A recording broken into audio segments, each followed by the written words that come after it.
ఈ సమ్మెలో దాదాపు 30 కోట్ల మంది కార్మికులు స్వచ్ఛందంగా పాల్గొంటున్నారు.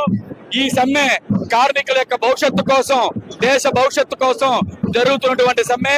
ఇప్పటికే బ్యాంకులు, ఇన్సూరెన్స్ పూర్తిగా 100% స్తంభించిపోయి స్వచ్ఛందంగా కార్మికులు, సంఘటిత రంగ కార్మికులు, అసంఘటిత రంగ కార్మికులు, మున్సిపల్, బిల్డింగ్, ముఠా, అలాగే స్కీమ్ వర్కర్లు, ఆశాలు, అంగన్వాడీలు, విఓఏలు, ఆర్పీలు అందరూ స్వచ్ఛందంగా విధులు బహిష్కరించి తమల్ని ప్రభుత్వ ఉద్యోగులుగా గుర్తించాలి, కనీస వేతనాలు అమలు చేయాలి, ఉద్యోగ భద్రత కల్పించాలి, కార్మికులకు నష్టం చేసి బానిసలుగా మార్చే 4 లేబర్ కోడ్లు రద్దు చేయాలనే డిమాండ్ తోటి ఈ సమ్మె జరుగుతుంది.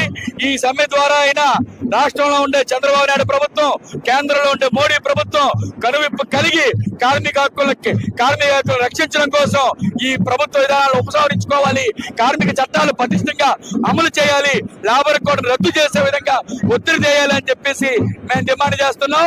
లేకపోతే నిరవధిక సమ్మెలు వెళ్ళడానికి కూడా కార్మిక వర్గం సిద్ధంగా ఉంది. ఈ రోజున కనీస వేతన 26,000 రూపాయలు ఇమ్మని చెప్పి అడుగుతుంటే ఎక్కడ ఇవ్వటం లేదు.